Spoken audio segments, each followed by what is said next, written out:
Have you ever wondered what Amish wives actually do all day to keep their marriages happy?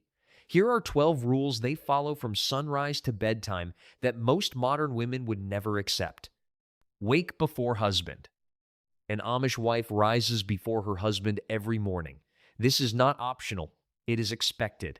Her husband works long hours on the farm or in his shop. Breakfast must be ready when he wakes. The wife gets up at 4:30 or 5 a.m. depending on the season. She lights the wood stove, she starts coffee, she begins cooking, eggs, scrapple, pancakes, or oatmeal.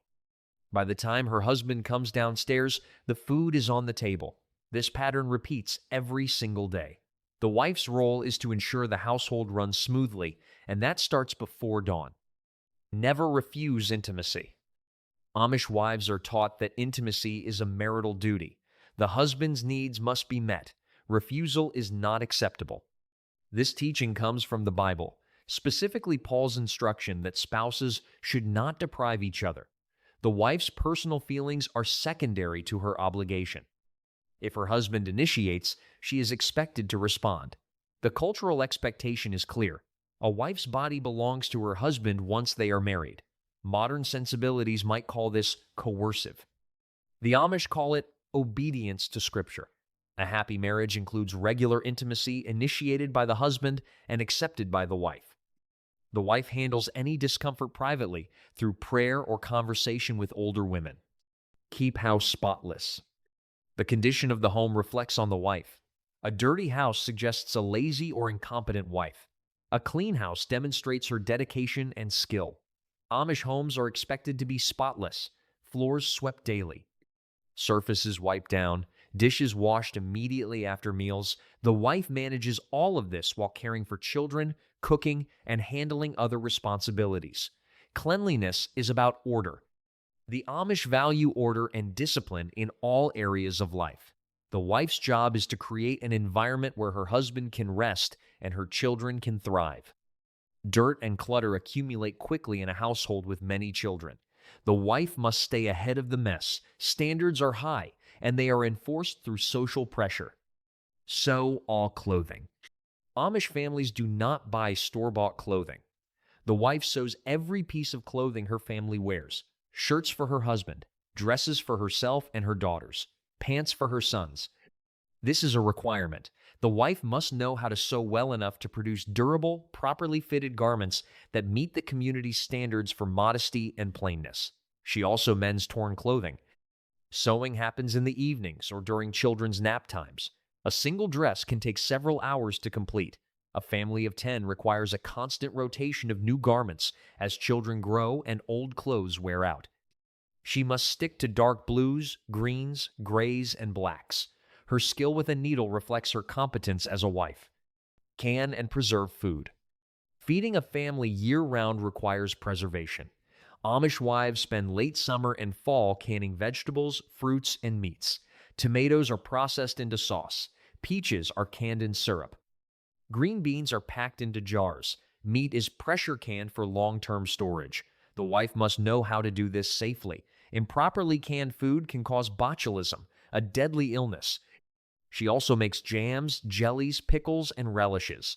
These preserved foods will feed her family through the winter. A well-stocked cellar is a mark of a capable wife. The work is exhausting.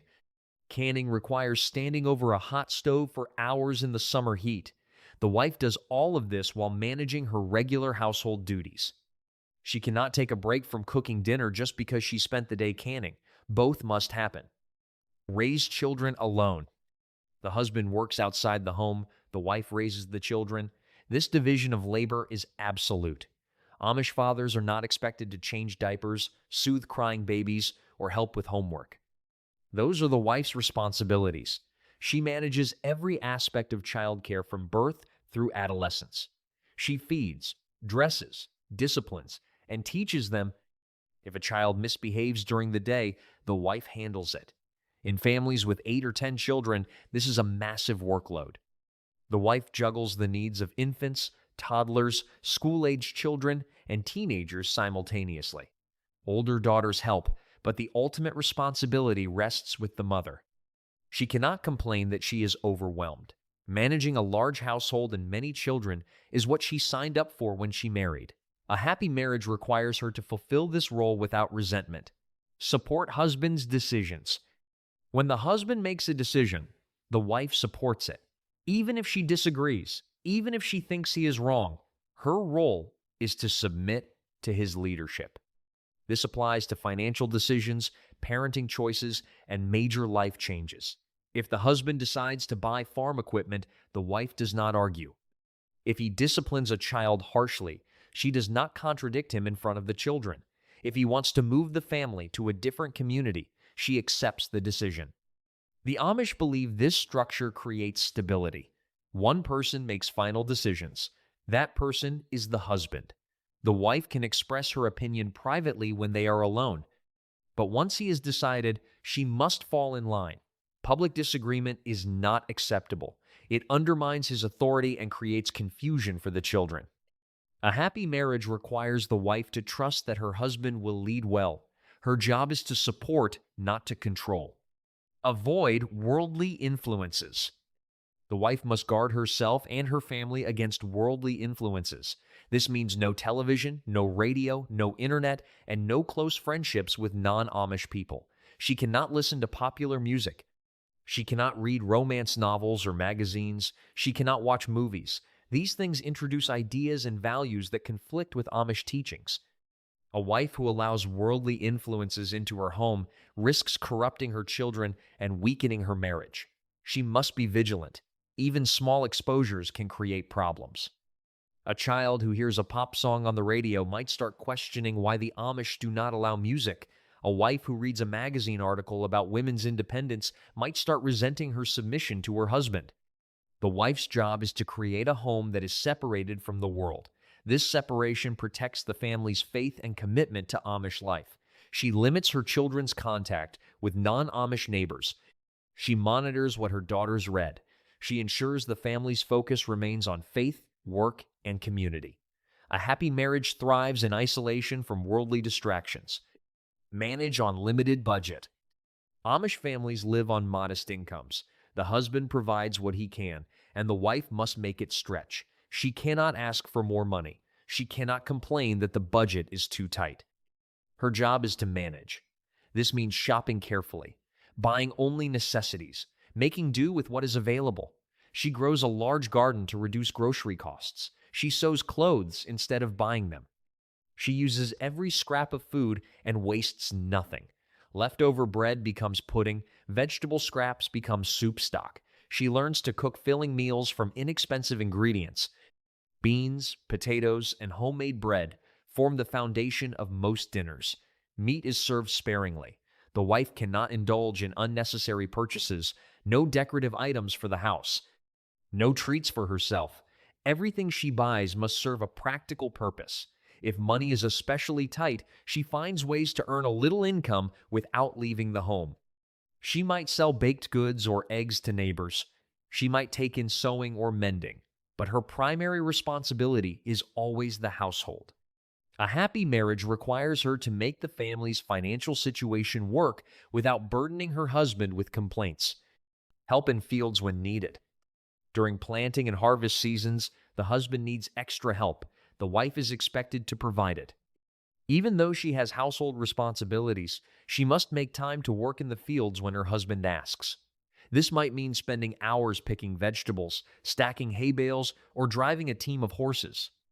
The wife does this work on top of her regular duties. She still cooks 3 meals. She still cares for the children. She still keeps the house clean. She simply adds field work to the list.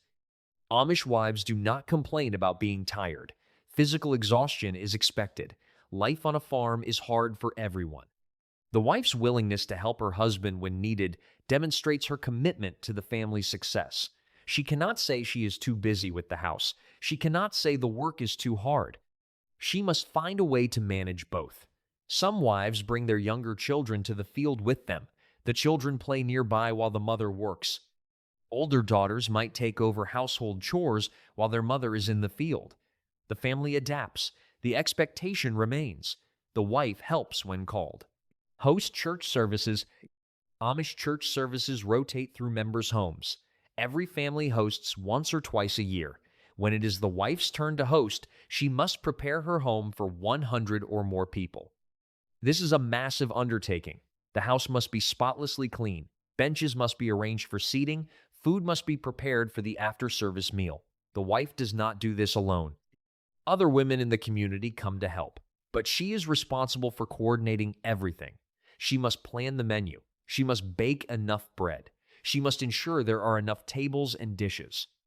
The service lasts 3 hours. After the service, the entire congregation eats a meal. The wife and her daughters serve the food. They wash hundreds of dishes afterward.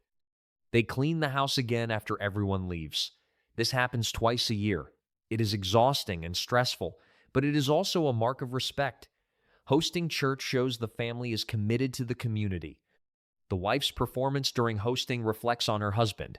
If the food is good and the home is welcoming, people notice. If things go poorly, people notice that too. A happy marriage requires the wife to fulfill this public role with grace and competence. Show respect publicly. The wife must never contradict, correct, or embarrass her husband in public. If he says something incorrect, she stays silent. If he makes a decision she disagrees with, she does not argue in front of others. Public respect is non-negotiable. The Amish believe a wife's behavior reflects on her husband's authority. If she undermines him publicly, she damages his reputation and position in the community. She can express disagreement privately at home. She can ask questions. She can share her perspective. But in public, she must present a united front. This applies even when the husband is clearly wrong. If he misstates a fact during a conversation with neighbors, the wife does not correct him. If he disciplines a child too harshly in public, she does not intervene. She waits until they are alone to discuss it. This rule extends to body language and tone. The wife cannot roll her eyes. She cannot sigh in frustration. She cannot speak to her husband in a sharp or disrespectful tone. Her words, actions, and attitude must always convey respect and submission. Other women watch how wives treat their husbands. Younger women learn by observing. The wife's public behavior teaches the next generation what is expected. A happy marriage requires the wife to honor her husband publicly, regardless of her private feelings.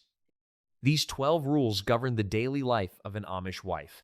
From the moment she wakes before her husband until the moment she goes to bed, her behavior is dictated by expectations that most modern women would reject. She cannot refuse intimacy. She cannot complain about her workload. She cannot pursue her own interests. She cannot contradict her husband publicly. She must sew, cook, clean, preserve food, raise children, work in the fields, host church, and manage a tight budget. She must do all of this without resentment, without complaint, and with a grateful heart. To outsiders, these rules seem oppressive. They seem designed to control and limit women. But the Amish do not see it that way. They see these rules as creating order, stability, and purpose. The wife knows exactly what is expected of her. The husband knows what he can count on. The children grow up in a household with clear roles and consistent structure. The community reinforces these expectations through social pressure and church teaching. Women who struggle with these rules do not have many options. Divorce is not allowed. Leaving the Amish means losing family, community, and identity. So most Amish wives accept the rules and find ways to live within them. Some genuinely embrace the structure and find fulfillment in their roles. Others quietly endure. But all follow the same 12 rules. And by following them, they create marriages that last. Amish divorce rates are near zero. Marriages stay intact for life. Whether that constitutes happiness depends on how happiness is defined. The Amish would say, yes. A marriage that lasts, where roles are clear and both spouses fulfill their duties, is a happy marriage. Modern definitions of happiness emphasize personal fulfillment, equality, and individual choice. By that standard, many Amish wives might not be happy. But by Amish standards, these 12 rules create exactly the kind of marriage they value. Stable, permanent, orderly. And that is what matters most.